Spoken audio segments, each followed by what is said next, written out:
What's up, traders? Happy Friday. January moves along. Second live stream, second week of January is now in the books on the close at 4 o'clock. Got a lot to talk about today. Just basically the question that I keep getting asked is, like, when do I do my 401k allotment? And, when does this, today was a terrible day. It's a down day on the markets, stock market, that is. When do we start buying? And I'm never going to give people, the button to push, because I want to enable people to make these decisions themselves. But I'm going to tell you a little bit of my anecdotal experience from years of doing this and give some ideas for what I'm going to be looking for in the stock market. Look at some existing trades that I have on, do a little quick look at Bitcoin, of course, and my MicroStrategy short. And we'll talk about here in a minute. Also, I went back to double check the thing I talked about last week, which is the January effect. This is the thing that I've been telling people, in addition to my anecdote I'll go into, but the statistics, and I actually crunched them myself in a spreadsheet for how predictive the month of January itself is in determining what the year is going to end up being. It's never going to be 100%, but it is more accurate than a coin flip. And we're going to look at that here in just a second. So hang out until after the music. I'll be right back to get into it.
All right. Welcome back. Let's get started. So, the thing I talked about last week was called the January effect, and it states that as goes January, so goes the year. At least probabilistically. Of course, nothing's going to be 100% in trading or investing. Otherwise, people just make a bunch of money and arbitrage away that opportunity. But as I pointed out last live stream, the last few years have been quite predictive. I mean, like in January of 2024, you see right here we had an up year. Let me get my highlighter out here, and it was actually an up year. And then 2023, that was the case. 2022, we of course have our. Why did I lose there? 2022, we had a kind of a really wonky bearish January, and that was predictive of us having a bearish year. This is the monthly of the SPX, which goes back on TradingView, by the way, all the way to it goes up back to 1971. Excuse me, 1871, but you can't really see much data there. But it is very useful if you want to do these kind of statistics. And if you want to, by the way, what you do is go up to your profile. I had to find this actually earlier. Where you save your profile in TradingView, and you can export chart data. I don't know if this is available on free accounts, but that is how you do it. You can export it to a CSV file and play around with it. And so I wanted to answer the question for myself, because the last couple of years you see that it's been very predictive, but I wanted to actually crunch the numbers, and that's what I'm going to go into in just a minute. I'm also going to talk anecdotally about the month of January and why, when people ask me the question, which is the title of this week, when do I buy? Like, what do I do? Like, I've had multiple people come and ask me to give them a button that I can press and then send out an alert for everybody to know that I have told them what to do with their money. And no, I'm not going to do that, because what invariably happens if I tell someone to buy thusly, I've learned the hard way, if you tell somebody to do something, to buy something, well, if it goes down, they're going to be bugging you about, do you hold on to it? Do you sell it? What do you do? Like, now I'm responsible for it. If it goes up, I get the same question. It's like, well, do I hold it? I sell it now, blah, blah, blah. And all the while, I'm trying to do my own analysis and do what I do like to do, which is give opportunity, okay? Not predict the future, which is another topic for today. Not predict the future, but post to my TradingView Discord when I see opportunity. One thing that's from our live stream that we picked up at the end of the year is LRCX, which is kind of still holding this 71.48 level. Like, this is the kind of stuff that I will talk about. It's like this stock, LRCX, Lam Research Company, coming back to a prior all-time high from 2022 and a 50% retracement. That's opportunity. And when I see these, I take them, post them. That's what I look for, okay? And I'm constantly working to find these opportunities. I can't be answering questions, sorry. Should I buy? Should I sell? Like, I will tell you, like, okay, I'm going to get out here, and then I'm done. Then you can take it or you can't. But as far as the market goes, broadly speaking, and by the way, if you like this at some point, make sure you do the like for the stuff for the algorithms. I want to help people, and that kind of helps my message get out there. So what's up to you guys, Jeremiah? Yeah, are you in Atlanta, Jeremiah? You're not in Atlanta, but in Atlanta we are getting a lot of snow. Well, for us, I mean, anywhere else in the world, it's not. It's a big deal for us, okay? It's a big deal for us in Atlanta. This was this morning on Peachtree Street. A lot of people just kind of in Atlanta. Oh, it was too large. Okay, hang on. So I'll just kind of give you an example of what Atlanta snow is like. We don't get. This is the first snow we've had in like 5 years of any significance. Okay. So we don't really have like salt trucks. People just choose not to drive in it. And even earlier, this was from earlier this morning. It started to melt a little bit, but basically, hold on. One more very telling example. We'll start talking about trading. So most people, though, not most people, but a lot of people, I won't generalize. They, like in this case, they just sort of abandoned their cars, and they got to the top of a hill or they couldn't get up it, so they just leave their car there. That's how people in Atlanta handle snow. Can't deal with it, so we just say, screw it, we're going home, we're gonna walk home, and they do.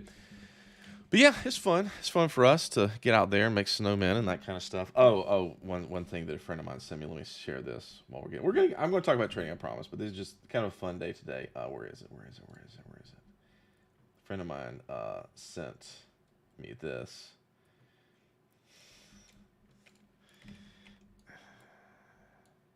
He said it was just temporary. He had to take it down because he lives in a neighborhood with kids. But yeah. He's one of my bestest friends. I love the guy. He's a funny guy. Said well. But yeah. Anyway. All right. Enough of that. Let's talk about trading. So let's just bring in statistics. I've BS'd enough. All right. Let's look at the numbers for what happens in the month of January. But like I said, you can pull the data by going up to your profile and doing export chart data. That'll bring your OHLC. It'll also bring the numbers for your indicators that you have showing up. So if you want to do some raw testing on that.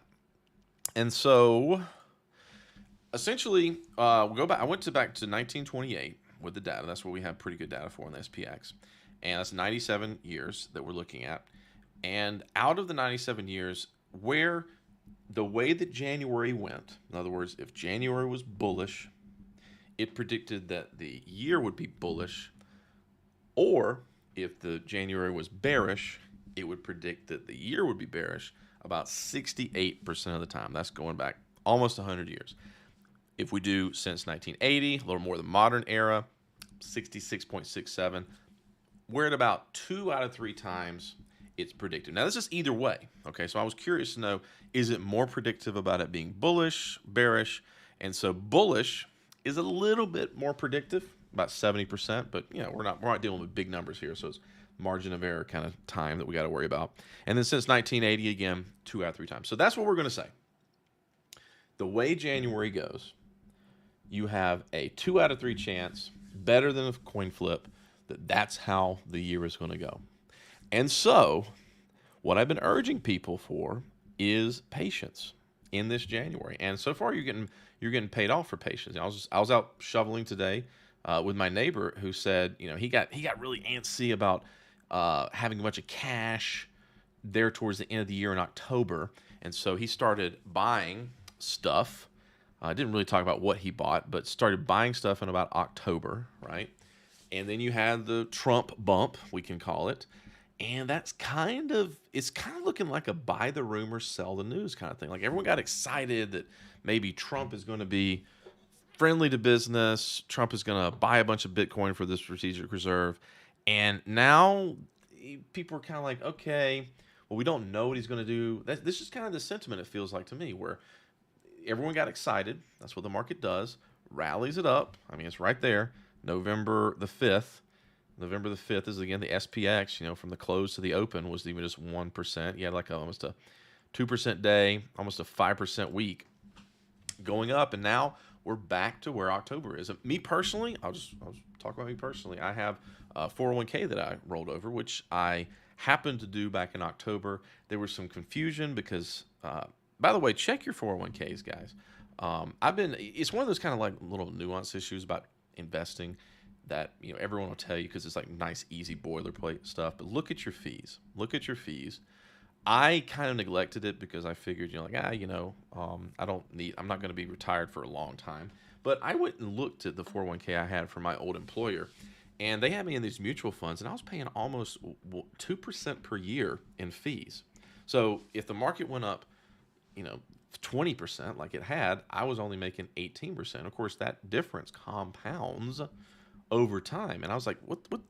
I just want to be in VU and chill. That's the meme, VU and chill. And that's another thing when people ask me, hey, what do I do? Blah, blah. If I don't have time to explain everything that I know, which is most of the time, that I just say VU and chill. That's the meme. And honestly, that's what a lot of my just 401k stuff is in, because I don't want to deal with it. I actively trade, but dude, I've tried to do multiple accounts at once, like execute a trade on one and then do a simultaneous trade on the other at a smaller increment that's relative to the risk.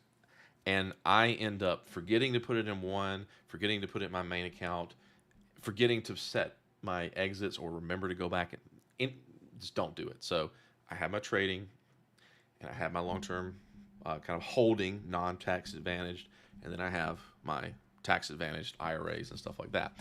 And for that, VU has, it probably doesn't have the lowest cost now. Somebody, I think Jen told me that there was a lower cost, but we're talking about 0.02 tops, maybe 0.01 fees. And there's no reason that if you just have index funds, there's no reason to have mutual funds nowadays. They don't do better. I mean, they might, but then they outperform. If just VU and chill. And so that's what I wanted to do. And I told them, let's convert this over. There was confusion. And so I've been sitting in cash in that account since October. And I just kind of had to bite my my tongue and my finger from not buying anything during this Trump rally. It's hard. It's difficult. You know, they say time in the market beats time in the market. I think that's for people that want to be lazy, frankly. I mean, that's fine if you want to be lazy, but, you know, I'm not going to sit here and watch the market every day of the last, I don't know, what, almost 12 years and not try to do a little better. And so, yeah, I'm going to sit here and I'm going to watch. And right now, January is not looking so good. The main things that concern me, just very simply, we're not able to come up and make that new all-time high. Just very simple on those terms.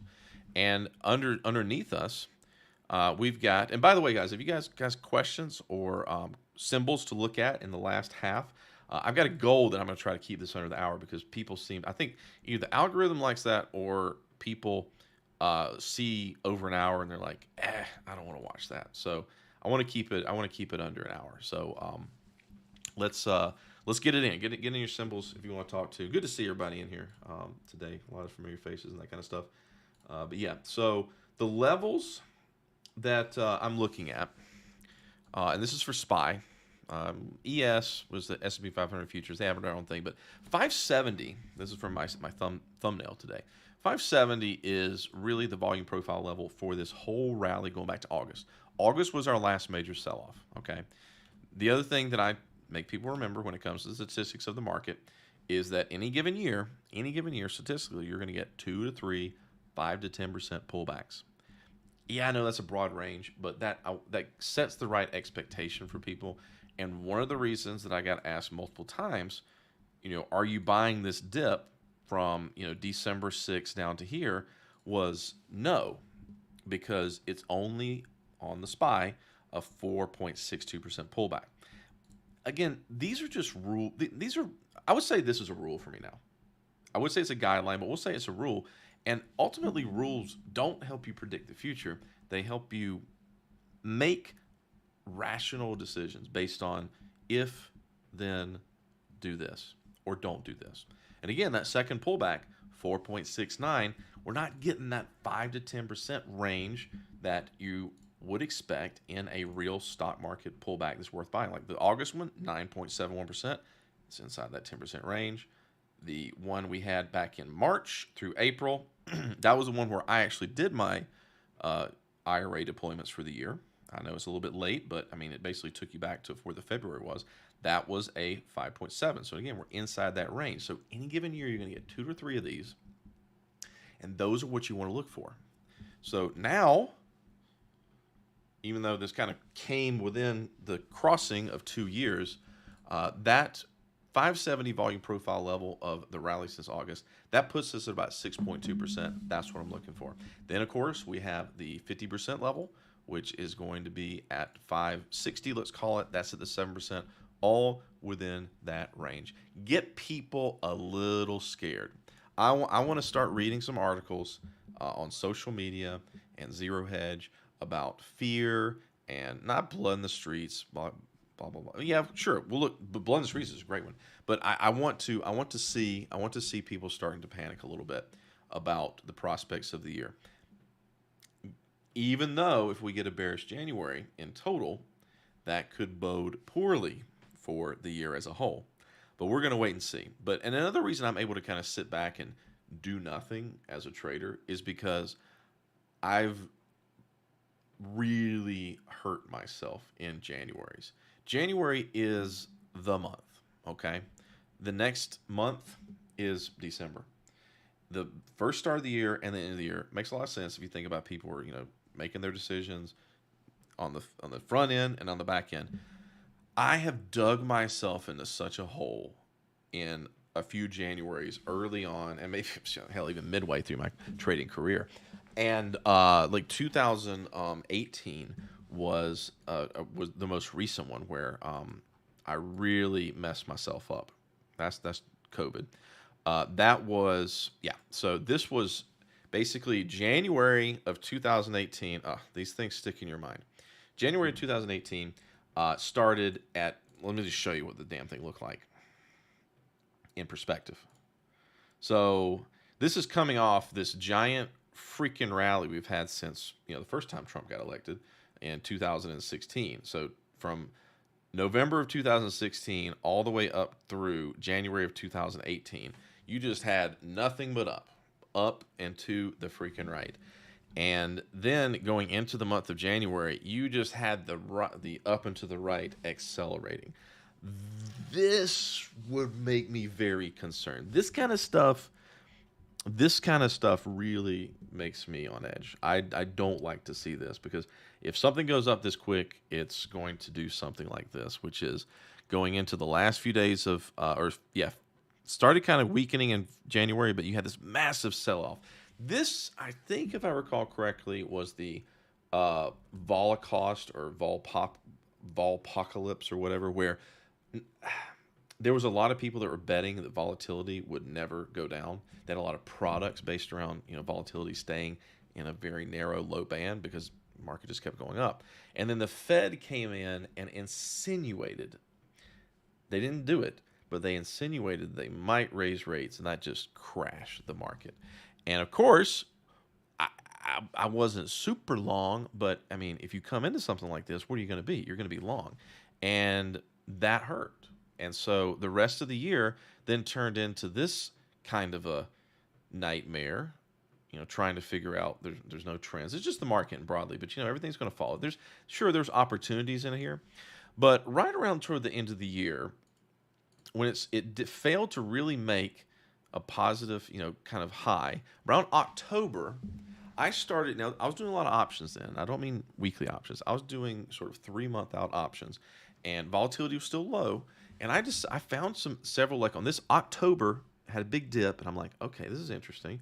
And then it did a really nice pullback up to right about here, which again, this is just the market broadly, but a lot of stocks did the same kind of pattern where it kind of pulled back to this 50% level, and I was able to load up on some puts and boo, yes, take profit, call it a good year there towards the end of the year. So I spent the better part of 2018 in the red, waiting for this big thing to happen here at the end and get it all back. And so that stuck with me, and why I really just kind of sit back and take it easy into January.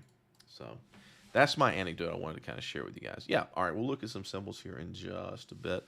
I've been thinking about, the last thing I really want to talk about with you guys, and is, I've been wanting to do a post on TradingView laying out my short on MicroStrategy, but I actually went and looked at the list of MicroStrategy ideas, and a lot of people are already doing this, so I'm not really super unique on this.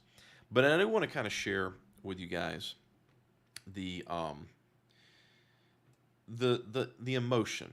So I've been getting short on this a little bit since November, when Michael Saylor did that CNBC interview where I just thought he was talking absolute bullshit. And I've been loading up in a way. And then as it came down here towards the end of the year, December 31st, this is a daily chart, by the way, we had this big sell-off. And, of course, my puts are printing. And I wish I had more, okay? This is about the time that I actually left these Bitcoin Maxi groups before this rally. And so when the rally happened on Friday, or started happening on Friday of last week, I started adding to my puts. because I wanted to have a pullback. I was like, look, I see what this little small move is doing. I'm very committed to this. I want to make sure that I get paid for being right. And so I needed some kind of little pullback, and I got it. And then Monday of this week happened, and it's the second double-digit % up in a day. And I got to admit, that doesn't feel good. That doesn't feel good to have something go against you, or you wish that you had waited an extra day and gotten an even better price on your puts.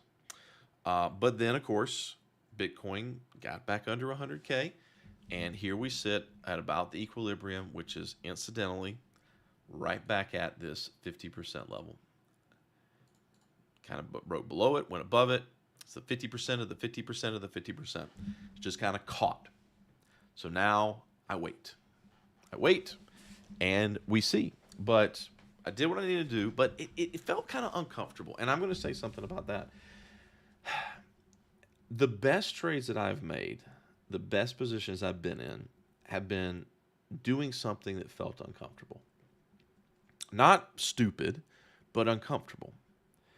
And I don't believe there's any other way to make money. The easy thing to do is buy MicroStrategy on the 21st, or was it 20? It was Wednesday, Thursday, yeah, somewhere in here, when he does that interview talking about how much money you're going to make if you buy his bonds or his stock, because it's been going up. Like, the easy thing to do is buy something that looks like this for most people.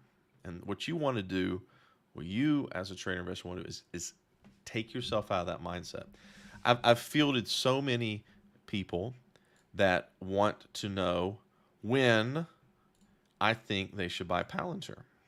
And the only thing I can tell you is you should have been buying it with me and my friends, not because we were sure that it was going to work, but just because we had a friend that was just so bullish. And honestly, I just wanted to kind of do a sympathy trade with him at about $9 back here in 2022. And of course, then I had to sit there and forget about these 200 shares that I had, all the way down to about $5.91. I mean, that sucks. That's about a 30% haircut, more. It sucks. It didn't feel good. But now here we are, and people now want to buy it, and you can't. Sorry, I'm not going to let you. And let me say this: the time that people were asking me was before this last week. Okay, now I'm telling people, no, you cannot buy Palantir. I'm not going to let you as a friend, because not only are you going to get something like this, but you're probably going to get about a 50, 60, maybe even 70% pullback. And then you're not going to have the money to buy it at a good price. Same thing with NVIDIA. People come to me and they're like, oh, I want to buy NVIDIA. Well, you saw what happened this week. They had this big press conference, got up there and showed a bunch of props. I didn't even watch it because that doesn't matter to me. What matters to me is that this thing came up and touched the all-time high and rejected it. It had a good hold here at 128 in the middle of December, which is pretty good. But a lot of people bought into this on the Trump pump, and now they're back in the negative. And it's just, where are you? Oops.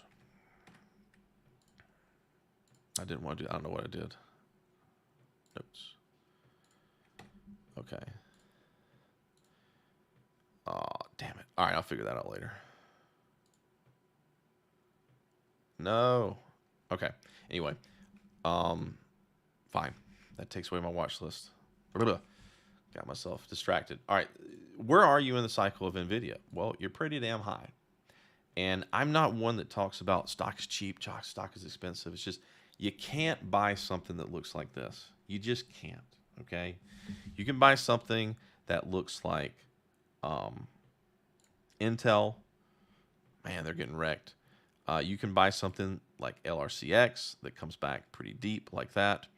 You can buy something, back at, Citigroup when it's kind of in a consolidation like that.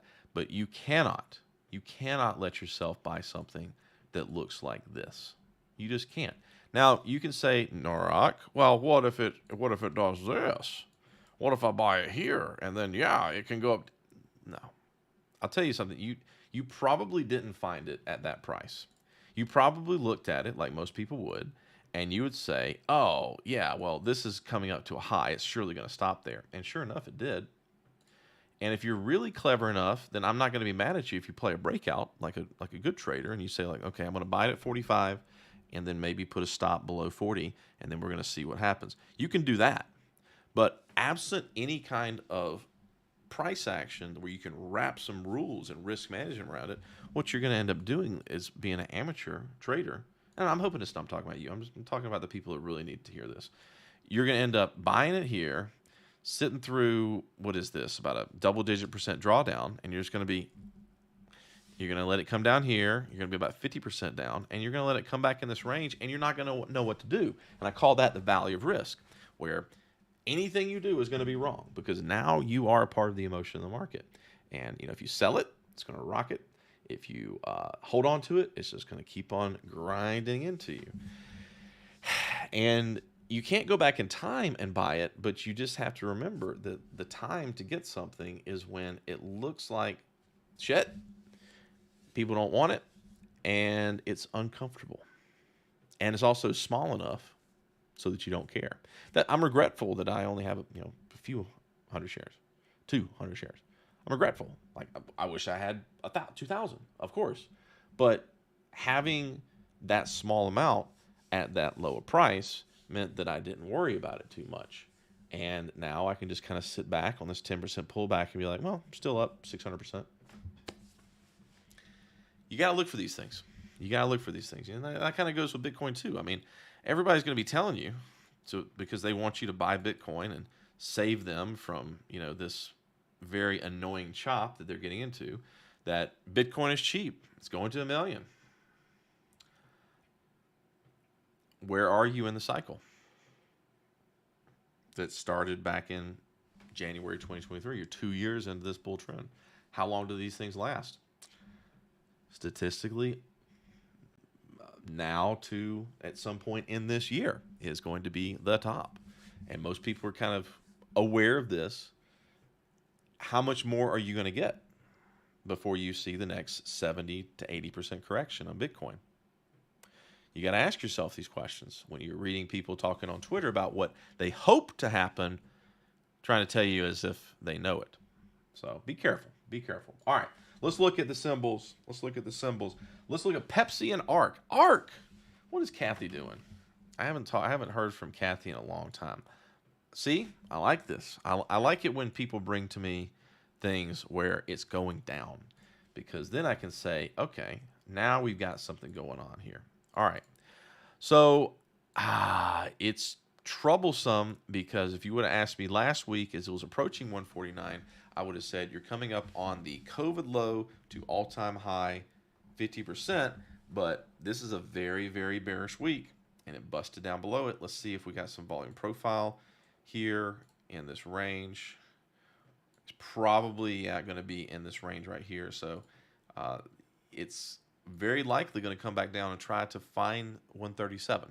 Okay, that's what it's probably going to do right now. And I want to go back and read, because there's a note I made that I want to kind of share with people. Again, trying to fill the time here to make you all be patient like me. Let's just talk about it. Okay, I don't try to predict what's going to happen, and I actually got in trouble with myself. I was doing some pre-show work to make sure that I could figure out what I'm going to tell you guys about. Oh, there we go. Bitcoin and things like that. And I started looking at the Bitcoin chart, and I'm like, okay, all right, what's Bitcoin doing? What's it going to do? Remember I said, don't try to predict, but what am I doing? Do as I say, not as I do. So I look and I'd say like, okay, well, the trend starts here, so we got a level at 80,000. All right, where's the volume profile for this rally up into it? Well, that's going to be up there, around there. And then you notice where, okay, it didn't hold the volume profile level. It didn't hold the 50% level. What's going on? And I immediately realized what I'm doing, the mistake I'm making. What's going on is nothing. Nasty little consolidation. There's no telling. So let's take a step back. And let's just look to see if this thing breaks the high or if it comes down to a 50% at this point, and look for opportunity. So we don't try to predict, we look for opportunity. The example here is Citigroup. This was probably one of my better trades the latter part of last year that I talked about in many live streams, but we'll go back and look at it. This was a 30-minute setup that happened at 61.65. It was, I'll leave the trade on here, and then we'll kind of clean this up here. So go down to a 30-minute, and you know how I like my spikes. By the way, if you want the indicator, just let me know. And it had a spike, which in isolation doesn't mean anything, but the spike happened in the middle, the 50% of a trend. Okay, boom, 61.65, spiked the level. And it also happened in the broader context of the volume profile of this whole consolidation. So you had a 50% level, a volume profile level, and a 30-minute spike. Go. I'm not trying to predict what's going to happen. I'm just taking advantage of an opportunity, and I'm holding shares from this. This is what I do. This is what I want people to do, rather than try to predict what's going to happen, because that's just a fool's errand, and that's where you get accused as a technical analyst of being one of those people that's astrology for men, where the lines, they predict that in January the moon will be in the 7th high, and the Fibonacci 33 ratio, whatever. Opportunity is when you get to a support or resistance and you have some kind of little inflection in price, and you're like, hey, look, I can define my risk, I can define my gain, I can know I'm going to do this here, I'm going to do that there. That's trading. So focus on that, not trying to predict what the market's going to do. After I just told you to look at the statistics for what January does. Statistics. Be patient. The lines. I know. What's up? All right. Back to it. Pepsi. I don't have Pepsi. I do have Coke, but Coke also kind of did, and we bought Coke back in 2023 at the 50% of the time, which was 51.74. Nice little ping of that, and it's just kind of hanging out, giving you a tiny dividend. I'm drinking Coke, the zero sugar, zero caffeine. People ask me, why don't, there's no sugar, there's no caffeine. Like, why don't you just drink water? And to that I say, water tastes like crap. That's why. And so, yeah, I think there's still, it's just a company that's not going to go out of business, okay? But a company that's not going to potentially go out of business is not going to make you that much money. Risk and reward. And you don't get paid very much for being in Coke and Pepsi, unfortunately. I don't see it, though. I don't. The opportunity might have been there at one night. Just kind of wait and see. No bueno. Not good. ARC. Innovation. So, I wish Kathy Woods all the best. It does seem to be recovering, probably because they have a lot of Tesla. And, of course, Tesla's been doing very well. And it's an ETF, is what it is, of high-risk stocks. And people were very, very interested in it in 2021. Again, we come back to the whole, you can't buy something that looks like this phenomenon. You just can't. Because they do this. Just excise this from your thinking, your feeling. It's difficult. This is why trading is hard, because people want to chase results. They want this, which has happened, to happen to them. It feels good. Everyone is excited. Everyone is telling you it's a good idea. And we like that warm social feeling. And you have to reject that. And you have to do, I won't necessarily say the opposite, but you just have, you just can't do what everybody else is really excited about. When everybody's yelling about something, you need to stay away. And that's really difficult for a lot of people. And maybe I've forgotten how difficult that is, because when good friends of mine that I know I can be blunt with send me a message, asking me, should I buy Palantir or should I buy Nvidia? I'm kind of like, dude, what the hell are you doing? No, no. Like, look at the chart. It's like it's going up. It's like, exactly. It's been going up, buddy. But maybe I've lost a little bit of empathy for that. But I'm trying to like just get in people's head that you got to do hard things. You got to do hard things, whether you want to gain muscle in the gym or you want to make outsized returns. You have to do hard things, and it feels too easy to buy stuff on the way up. And in the ARK's case, it being an ETF, my general thesis is I'd rather own individual stocks because you're kind of handing this over. You're handing the decision making over to Kathy to do these kind of things for you. And it's going to go up. It's going to go down. It's going to go up based on the broader sector of tech and innovation.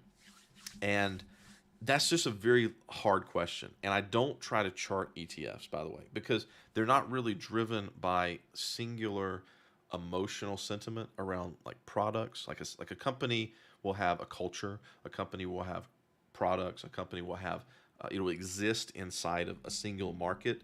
And so the forces around individual instruments are a lot better to find opportunities in charts. Whereas an ETF, everything's amalgamated. And I've never found very good use trying to do like 50% for volume profiles because a lot of things are going on to mess that up. So I don't chart this Tesla, since we're on the topic of it. Again, something I have from a lower price, doing a pullback. I'm handling this emotionally and fiscally by selling calls against it. Can't sell calls, don't have enough capital. That's fine. Your next level on that, we're going to look for it to come back inside this range.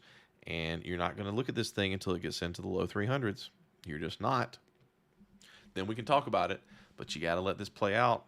It may go up without you, but we'll see. You just can't. It's a dangerous place right now. You need more of a sell-off because it's Tesla. Come on now. That represents a 30% pullback. That's nothing. Like if it could come all the way back down to the bottom of this range around 150, 145. It could. Very, very well could. Very well could. And I'm not going to get interested until it does. So we'll see. There's no more reason for me to add unless I get a massive drawdown on these stocks that have massive returns. You can look at a stock and say, this stock has great returns. Then you need to look for a massive drawdown to get into it. That's my rule for you guys. If you see a stock you like because it's making a lot of money, you got to wait for a big drawdown because you're going to get it. Like, look at all these things we've looked at. ARK, Tesla, Nvidia, Palantir. They all are things people really want to buy because they do so well, but they all have massive drawdowns. Eventually, they will. And that's when you have to that's when you have to buy it. And you have to be patient and reject that urge before that. So, yeah, Tesla, I mean, I'm bullish on it, but I'm not buying it now. I mean, am I selling it? No. I'm just kind of chilling. That's it. All right, so Coinbase, I'm jumping around here right now. I'll read your thing here in a second, Gio. Let me just read it. I had the MetaPlay workout, 16 and 27. Good stuff. Oh yeah, that was last week's thing, so that worked out for you. Okay, don't do it again. No more weekly options. Okay, actually, go back. I want. Okay, hold on. What I want you to do. Okay. I want you to. Do you have a platform where you can look at like historical options data, like Thinkorswim, where you go to think back? What I want you to do, or in the future, is I want you to look at. Okay, I really like Thinkorswim's think back data, but I want you to kind of do a comparison. You're doing your weekly options, but find out would you have been better if you bought a monthly, a 3-monthly, or even out. I mean, these are the kind of like homework questions that I know the answers to, because I've been, like I said, I traded options really bigly back before 2020, and honestly, I got away from options because I saw how many people were burning their money with. I have a little bit of grudge about it because I've seen so many people since the pandemic, when this became a thing, burn so much money up, and I just want to stop people from losing money on that. Because when I trade options, like I said, it was 3 months out, sometimes 6 months out options, where you could have like an earnings cycle or 2 earnings cycles inside of this this option that you had, and so you could get like actual meaningful movements, which people would not expect, which is what makes options move. With weeklies, you just kind of like, it's a scratch off ticket, but you can get some meaningful movement in there, and for basically the same price. In fact, go out of the money. I mean, and then you're going to lose more. Excuse me. Let me say this right. The percentage of options expiring worthless are something like 2/3, 60%. Okay, so you're already facing the tide being against you. The tide's going out when you buy an option. You're losing money on theta. It's more likely than not going to expire worthless. That's okay, because inside that 33% or whatever it is, I don't know, of options that expire in the money can be one of your winners. And like I said, in 2018, those puts that I bought, because the situation was correct, market was going up, or people were still kind of optimistic, volatility was still relatively low because it was a consolidating year, and those things, the best one I had was probably an 8-to-1. In other words, bought it for 100, sold it for 900, or bought it for 1, sold it for 9. That was on one of them, and that was just one. But that kind of ends up being, if you take enough options, longer term options over the course of a year, and you chart them and look at them, you do come into one of those Pareto distributions where 20% of the options you take end up being 80% of your money, and then 20% of those, basically you're going to lose most of your options. They're going to go to zero. It's going to suck. But then you're going to get one or two that are just amazing winners, because you're betting, by buying out of the money long-term options, you're betting on what people don't expect to happen. And when it does, that's, it's like a little mini black swan, and those pay out. But it doesn't feel good. You have to be very disciplined, which is probably why I don't do it anymore. This is probably why I just own shares and let them ride, because of the volatility. I just prefer that now. But I just know to tell you that if you do this consistently, you're going to lose a lot of options, and then you're going to make a lot on a very few amount of them. When you go into weeklies, I don't see many people winning on them. That's the thing. And I don't even think, and that's the thing, I think a lot of people approach weeklies for the dopamine rather than the investing or the trading. That's just my impression. And I don't think that they stick around or have enough money or take a longer term perspective to actually let those numbers play out for them. I mean, usually when I talk to people about like options since the pandemic, less so now because most people have gotten burned out, but they'd be like, well, I think the market's going to go up, so I bought a SPY call. Okay. I mean, good luck. Or, Tesla, they're gonna announce earnings tonight, so I'm gonna buy a put because I think it's gonna be bad. You're definitely gonna lose on that because the options are already inflated and you're paying too much for them. But okay, good luck on that. And that's the kind of stuff that I see from people doing these kind of things. And that it doesn't work. It doesn't work. So anyway, just think about that. Do a little bit of homework if you can. Look at the different way. You have lots of options. So look at the options you could have. All right. Yeah, just like IKEA says, just double down. If you spend $100 and you lose that option, spend $200 next one. Martingale, dude. My first trading strategy was a martingale trading strategy on Forex. Yeah, you know what? I'm not going to say I'm not proud of it because that's what you have to do. You got to do stupid stuff. This was in 2009. Okay, boomer me. I had this strategy that basically on Forex. Have I covered all the? Before I go into this, kind of wrap it up with old man Norok talking. Let me do coin. Coin is generally. Don't trust what I say about coin. Let's see. It is at a 50% retracement level right here of its little trend. 247. That's your level, which is incidentally kind of what Ethereum's doing right now. I've been watching Ethereum here at this 3,200 level. Basically, all crypto has kind of come back to the halfway point of the Trump rally, which is really, that's why I like 50%. You had this big run up. Now you're at the halfway point. Now you're at the decision point. Are people going to buy crypto after the inauguration, or are they not? That's the question. And Coinbase is going to be entirely predicated, its success is going to be predicated on the crypto market. Look at that. Same chart as Ethereum, basically. It needs to hold in this, what I call an Ichimoku wave pattern, or Ichimoku 50%, because the cloud is matching up with that 50%. It's a powerful level, already held it once, maybe doing a double bottom. Frankly, I hate the company, but that's because they report all your stuff to the government. So I never have any interest in using it. But that's what most people use because I guess it's easy. Objectively speaking, it's out of support. It needs to hold here. But it's all going to be predicated on what Bitcoin, Ethereum, and all the other stuff does. You're not in trouble. I'll say that. You're not in trouble yet. Things are on the precipice. Better hope it holds. Yeah. Old man yells at coin. Arr. Yeah. TSM, classic sell shovels to gold diggers. I don't get into those kind of things, Yaji. I don't worry about narratives. I just worry about setups and opportunities. So yeah. It is near the cliff. Well, yeah. Let's see. You must be an astute observer of. Well, it's coming up. The cliff of the cloud. If that's what you're talking about. Comes up. Oh my. The Ethereum cliff is on January 20th. Bitcoin also has a cliff on January 20th. This is kind of like a astrology for men. I don't use this, but one of the things I was taught by my Ichimoku master was to look for movements in the cloud, basically where the cloud makes a big move up for things to happen. Of course, it's kind of nebulous there, but it is interesting how that kind of cycles like that, huh? It is indeed on inauguration day. What about the? Well, stock market's already kind of crossing over. Don't have that on the stock market. Let me look at SPY.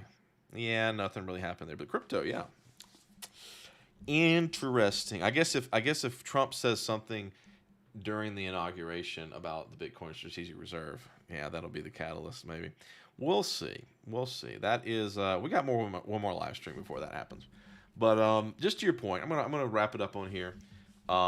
We talked about, I think, everything. I forgot to put in AAVE. That was from the very early. I missed these things, guys. Just remind me. 21 shares. I don't know what that is. And Vista. Sorry, Vista Pharmaceuticals, maybe. Give me symbols, okay? Sorry about that. 1,000. So yeah, just to kind of wrap things up. Thanks, guys, for joining me. If you like this, if you got something from it, make sure that you like and subscribe, all that good algorithmic stuff. I really appreciate you guys hanging out and hope you get something from this, because most people are going to chase stuff that's already going and or tell you, buy this now. You're not going to hear many people say what I'm going to say, which is be patient. But be patient. So, like, what I did, and this is, again, I'm getting to that 1 hour, so I'm going to do this quick. I did a martingale strategy to start out with. This is the thing I did when I first started, where you have, I had these bands, right? And these bands would sort of move a little bit, okay? And they would move with the chart. They would kind of turn, like in a bearish, they would kind of turn down. And they would basically tell me, okay, when it gets to this point, that's a support, a resistance. And so what I would do was I would do like one, and then of course I'd do one contract to 4x, it's like 10,000 units. Then I do 2, so now I'm in 3. Then I do 4, so now I'm in 7. And that worked great in 4x, because 4x is kind of a very choppy thing, especially if you get down on like the lower time frames. I mean, it kind of bands a little bit, so you're going to be really okay most of the time because it does that. And so I got into the Great Britain pound. There was maybe some other things too, but this one really got me. So basically, my indicator told me to go in 1. Okay, comes down a little bit. This is a daily, so I'm doing this. I'm doing this on the daily. I'm being disciplined. Now I'm in 2. Then it comes down a little more. Now I'm in 3. Then it comes down. You see where this... Oh, no, wait. No, sorry. Now I'm in 4. Now I'm in 7 total. 8. And it got to this point, And I basically almost had blown out my account because obvious reasons, as you're doubling down as it goes against you. And somewhere in here, this was in the wintertime, there was like a snowstorm or some stuff. This is back when I still read the news about why things were happening against me. And Britain was shut down or something like that. And yeah, I kind of closed it, and I lost probably about $30,000. So yeah, that was kind of my first experience with a martingale and trading. I took a 50 grand account by about 2/3 essentially, and well, now it's interesting because in my journeys, talking to traders and that sort of thing, they come to me and they say, "Look, I've got this great system. It back tests beautifully," which this did, by the way. I was all into the back testing and MetaTrader 4. And yeah, and it's like, okay, what's your risk strategy? Well, I double down every time it goes against me. It's like, you're going to blow your money. No, you just don't understand. Okay. All right. Thanks, guys. I hope you have a good weekend. We'll be back next week, right before the inauguration. I don't think there's going to be much that happens as a result of it, but be patient, because then we will be halfway through the year. Not year. Halfway through January. So have a good weekend. Trade wisely. Bye-bye.